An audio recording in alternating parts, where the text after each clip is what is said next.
Hello students, कैसे हैं आप सब। स्वागत है आप सभी का टारगेट गुरुकुल पर। तो स्टूडेंट्स, जैसा कि आप सब जानते हैं, हम लोग आप लोगों को प्रिपेयर करवा रहे हैं आपके हर एक एंट्रेंस एग्ज़ाम के लिए। आप जितने भी एंट्रेंस एग्ज़ाम, जिस भी कॉलेज में एंट्रेंस एग्ज़ाम क्लियर करके उसमें एडमिशन लेना चाहते हैं, उसकी प्रिपरेशन हम लोग करवा रहे हैं।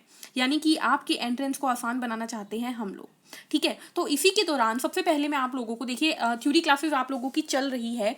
जैसा कि आप सब जानते हैं, कुछ कुछ क्लासेस आपको मिल रही है जिसमें आप थ्योरी कर पा रहे हैं, बट यू ऑल डिमांड कि हमें एक सिलेबस चाहिए। तो एक सिलेबस की क्लास आज हमारी रहेगी। आज हम क्लास 11th एंड 12th का बायोलॉजी का सिलेबस डिस्कस करेंगे। किसका सिलेबस? बायोलॉजी का सिलेबस। अब 11th एंड 12th का क्यों डिस्कस करेंगे? क्योंकि स्टूडेंट्स, आप लोग जो भी एंट्रेंस एग्जाम की तैयारी कर रहे हैं, उसके अंदर क्लास 11th और 12th की बायोलॉजी ही आती है।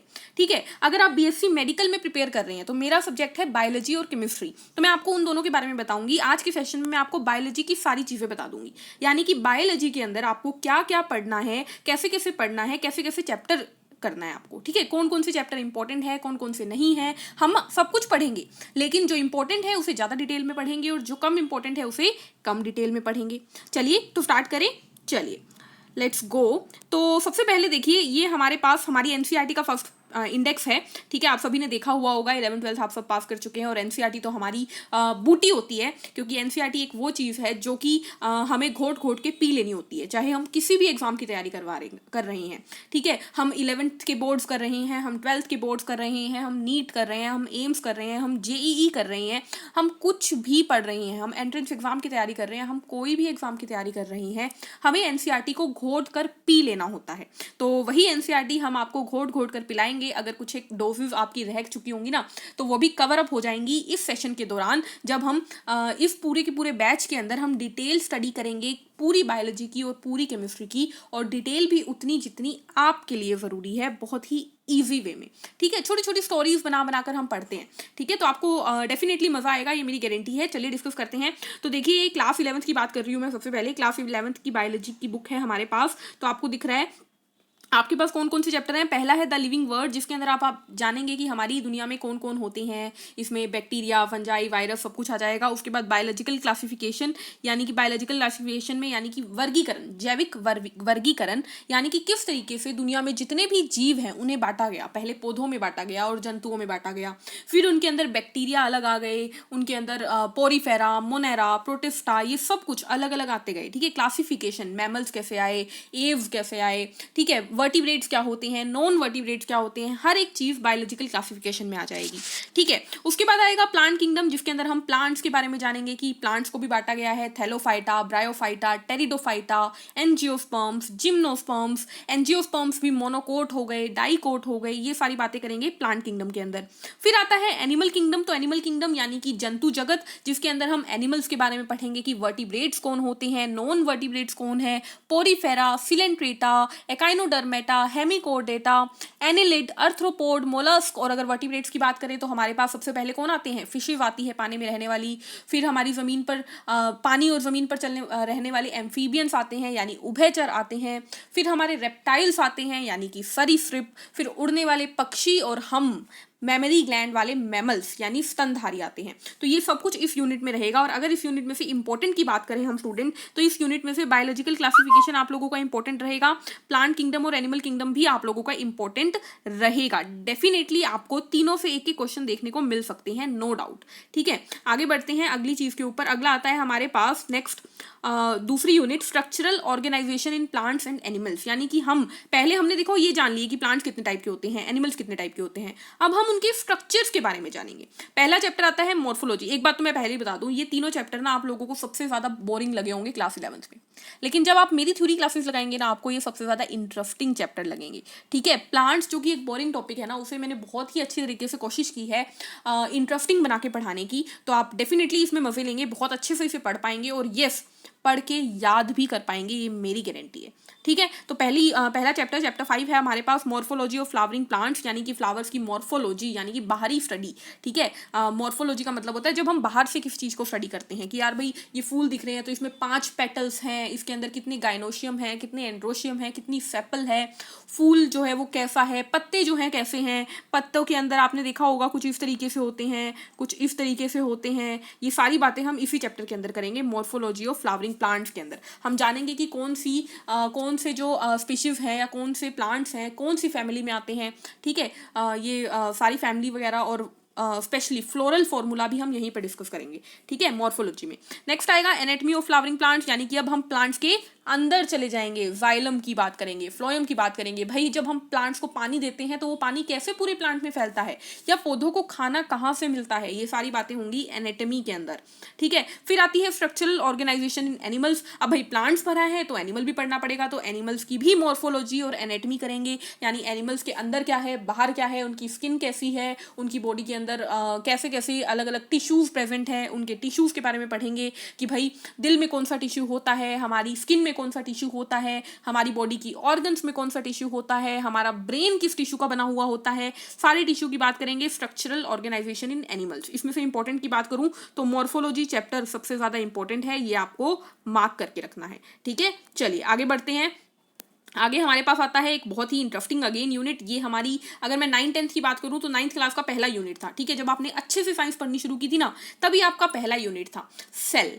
बहुत ही बेसिक स्टडी करेंगे हम। देखो एक बात ध्यान रखना, जब आप सेल पढ़ लोगे ना तो आपको पूरी बायोलॉजी आसान लगने लग जाएगी, क्योंकि सारी बायोलॉजी सेल से ही जुड़ी हुई है। क्योंकि देखो यार सीधी सी बात है, हम अगर बोलें कि दुनिया कैसे बनी, ठीक है, तो हम धीरे धीरे छोटे छोटे कणों पर जाएंगे ना। उसी तरीके से एक बॉडी कैसे बनी, तो बॉडी की सबसे छोटी सेल, सबसे छोटी यूनिट सेल ही तो होती है, उस सेल के बारे में पढ़ेंगे हम। बहुत ही मजेदार चैप्टर है ये, और मेरा फेवरेट चैप्टर है, सही बताऊं। ठीक है, बहुत अच्छा लगता है क्योंकि ये चैप्टर बहुत आसान है। ठीक है, बड़ा चैप्टर है, मार्क्स देने वाला चैप्टर है, लेकिन बहुत आसान है। फिर आता है बायोमोलिक्यूल्स। बायोमोलिक्यूल्स थोड़ा सा बोरिंग चैप्टर मैं कह सकती हूँ, क्योंकि इसमें ज़्यादातर चीज़ें रटने वाली होती है, याद करने वाली होती है। बट नो डाउट, मतलब नो प्रॉब्लम, कोई दिक्कत नहीं है, हम लोग कवर अप कर लेंगे अच्छे तरीके से। राइट, चलिए नेक्स्ट चैप्टर आता है cell cycle and cell division. इसमें हम सेल की साइकिल और सेल की डिवीजन यानी माइटोसिस, मियोसिस, प्रोफेज, एनाफेज, ये सब कुछ पढ़ेंगे। ठीक है, इंपॉर्टेंट की बात करूँ तो सेल चैप्टर से क्वेश्चन पूछा जाता है, बायोमोलिक्यूल से, विटामिन वगैरह से भी क्वेश्चन आ जाता है। ठीक है, आगे बढ़ते हैं हमारी अगली यूनिट के ऊपर। यूनिट 4 आती है प्लांट फिजियोलॉजी की यूनिट। तो ट्रांसपोर्ट इन प्लांट्स यानी जाइलम फ्लोएम की बातें करेंगे यहाँ पर। मिनरल न्यूट्रिशन यानी कि पौधों को कैसे कैसे मिनरल्स चाहिए, सोडियम, फॉस्फोरस, नाइट्रोजन, ये सब कुछ के बारे में पढ़ेंगे। फोटोसिंथेसिस के बारे में पढ़ेंगे। ये बहुत ही, ये मैं बोलूँगी ये एक ऐसी यूनिट है जो कि बहुत इंपॉर्टेंट भी है और बहुत ही ज़्यादा याद करने वाली भी है। ठीक है, इसको बहुत ज़्यादा याद करना पड़ता है। ठीक है, लेकिन हम अच्छे से करेंगे। रेस्पिरेशन प्लांट्स यानी कि प्लांट रेस्पिरेशन कैसे करते हैं। प्लांट ग्रोथ एंड डेवलपमेंट, इसमें हम सारे हार्मोन्स के बारे में पढ़ेंगे। ठीक है, ज़्यादा बड़ी वीडियो नहीं बनाती हूँ, कवर अप कर देती हूँ जल्दी जल्दी। अगर इसमें से मैं इंपॉर्टेंट की बात करूँ तो फोटोसिंथेसिस से क्वेश्चन बहुत बार पूछे जाते हैं। ठीक है, और हार्मोन से भी क्वेश्चन पूछ लिया जाता है। चलिए आगे बढ़ते हैं यूनिट 5 के ऊपर। बहुत बहुत सबसे ज़्यादा इंटरेस्टिंग यूनिट, इवन मतलब जैसे सेल मुझे पसंद है ना, उसी तरीके से यूनिट मुझे बहुत पसंद है, क्योंकि इसमें हम जानते हैं कि हमारी बॉडी कैसे काम करती है, कैसी हमारी बॉडी में हम खाना खाते हैं उसका क्या होता है, हम सांस लेते हैं उसका क्या होता है, दिल क्यों धड़कता है, ठीक है, दिल क्यों लब-डब करता है, हमारा जो यूरिन है वो कैसे बनता है, हम हिल-डुल पा रहे हैं, क्यों हिल-डुल पा रहे हैं, हम इतने समझदार कैसे हैं, और हमारी बॉडी में डर, पसीना छूटना, ये सारी चीज़ें कैसे होती है। तो ये सब कुछ इन चैप्टर में पढ़ेंगे। पहला है डाइजेशन एंड एब्जॉर्प्शन यानी डाइजेशन करना, breathing and exchange of gases, lungs के बारे में पढ़ेंगे, बॉडी फ्लूइड, हार्ट के बारे में पढ़ेंगे, excretory product and there elimination, kidney के बारे में पढ़ेंगे, लोकोमोशन एंड मूवमेंट, हमारी मसल्स के बारे में पढ़ेंगे, न्यूरल कंट्रोल एंड कोऑर्डिनेशन में हम हमारे ब्रेन, नर्व्स, स्पाइनल कोड के बारे में पढ़ेंगे, और केमिकल कोऑर्डिनेशन एंड इंटीग्रेशन में हम हमारी ग्लैंड्स, वो भी एंडोक्राइन ग्लैंड्स के बारे में पढ़ेंगे। तो ये बहुत बहुत बहुत ही इंटरेस्टिंग टॉपिक है ये। मतलब ये जब चैप्टर करते हैं ना, तो ये चैप्टर, ये मान लो आप एक बार पढ़ोगे ना, आपको याद हो जाएंगे, और याद होते ही आपको फ्री के मार्क्स देंगे। ये सारे ही चैप्टर इंपॉर्टेंट मैं बोलूँगी, ह्यूमन फिजियोलॉजी बहुत इंपॉर्टेंट है। ठीक है, चलिए आगे बढ़ते हैं। ये थी हमारी 11th की बात। तो अब बात कर लेते हैं 12th क्लास की बायोलॉजी की। तो 12th क्लास की बायोलॉजी में सबसे पहले यूनिट आ जाती है हमारी रिप्रोडक्शन यूनिट। ठीक है, रिप्रोडक्शन इन ऑर्गेनिज्म छोटी सी यूनिट है, जल्दी से कवर हो जाएगी। इसके अंदर हम अलग अलग ऑर्गेनिज्म में कैसे रिप्रोडक्शन होती है, जैसे कि ईस्ट में, हाइड्रा में, अमीबा में, पैरामीशियम में, ये सब कुछ, fission, binary fission, multiple fission, fragmentation, regeneration, ये सारी बातें करेंगे। बहुत ही ईजी यूनिट में आपको ये बोलूंगी, ठीक है। नेक्स्ट आता है sexual reproduction in flowering plants. ये भी बहुत ईजी है। हम प्लांट्स के बारे में बात करेंगे। एक फूल जब हम हाथ में उठाते हैं तो हम सिर्फ उसकी महक लेते हैं, लेकिन अब आप जब ये चैप्टर पढ़ लेंगे ना तो आप जान पाएंगे एक फूल के अंदर petal, sepal, male part, female part, pedicel, stipule, क्या क्या चीजें नहीं होती है एक फूल के पास, हर एक चीज इसमें पढ़ेंगे। फिर ह्यूमन रिप्रोडक्शन, ये तो चैप्टर आप सभी को अमेजिंग लगता ही है, इसमें आप सबको इंटरेस्ट भी आता है। मेल रिप्रोडक्टिव सिस्टम अलग करेंगे, फीमेल रिप्रोडक्टिव सिस्टम अलग करेंगे, दोनों को डायग्रामेटिकली पढ़ेंगे, और बहुत ही ईजी चैप्टर ये मैं बोलती हूँ। Reproductive health, again reproductive health हमारे लिए बहुत जरूरी है, हेल्थ को मेंटेन रखना, वो भी रिप्रोडक्टिव हेल्थ, ठीक है। बहुत लोग अनअवेयर होते हैं इसके बारे में, इसीलिए इन्हें स्टडीज में ऐड किया गया है। तो ये चारों ही चैप्टर हम डिस्कस करेंगे। इंपॉर्टेंट की बात करूँ तो मैं आपको चैप्टर 2 और चैप्टर 3 दोनों ही बहुत इंपॉर्टेंट माने जाते हैं। नेक्स्ट बात करते हैं जेनेटिक एंड इवोल्यूशन की। जेनेटिक एंड इवोल्यूशन, मेंडल साहब की बातें करेंगे यहाँ पे हम, किस तरीके से इवोल्यूशन हुआ, किस तरीके से जेनेटिक्स हुई, मटर के पौधे पे क्या एक्सपेरिमेंट हुए थे, molecular basis of inheritance, DNA, RNA, transcription, translation, ये सब कुछ पढ़ेंगे हम। इवोल्यूशन यानी हम कैसे बने, कैसे हम बोलते हैं ना कि हम बंदर से बने हैं, ठीक है, ये क्या चीजें होती है, ये सब जानेंगे हम अलग अलग तरीके से, ठीक है। इसमें से अगर मैं इंपॉर्टेंट बात करूँ तो इवोल्यूशन इंपॉर्टेंट है, मॉलिक्यूलर बेसिस ऑफ इनहेरिटेंस भी इंपॉर्टेंट है। नेक्स्ट आता है बायोलॉजी इन ह्यूमन वेलफेयर, यानी कि किस तरीके से बायोलॉजी यानी कि जीव विज्ञान हमारी डे टू डे लाइफ में हमें काम आते हैं, ठीक है। जैसे कि आप सब जानते हो, देखो दूध से दही बनता है, कैसे काम आता है, ठीक है। दूध से दही कैसे बनता है, क्यों बनता है, ठीक है। हमारी बॉडी के अंदर भी कुछ माइक्रोब्स होते हैं जो हमारी मदद कर रहे हैं, शराब बनती है, ठीक है, जूसेस बनते हैं, ब्रेड बनती है, ये सब चीजें बनती है माइक्रोब्स की वजह से। तो ह्यूमन हेल्थ एंड डिसीज करेंगे, यानी बीमारियां कैसे होती है अलग अलग बैक्टीरिया, वायरस, फंजाई, प्रोटोजोआ से। Strategies for food enhancement in food production, यानी कि खाने की उपजाऊ, मतलब ज्यादा से ज्यादा खाना उगाने के लिए, उसकी बढ़ोतरी करने के लिए क्या स्ट्रेटेजीज अपनाई जाती है। और माइक्रोब्स इन ह्यूमन वेलफेयर, यानी कि इस तरीके से यही दूध से दही बनना, ब्रेड बनना, अल्कोहल बनना, ये सब कुछ कैसे हो पाता है, ये सब पढ़ेंगे। तो इसमें से इंपॉर्टेंट की बात करूँ तो चैप्टर 10 इंपॉर्टेंट रहेगा आपका, ठीक है।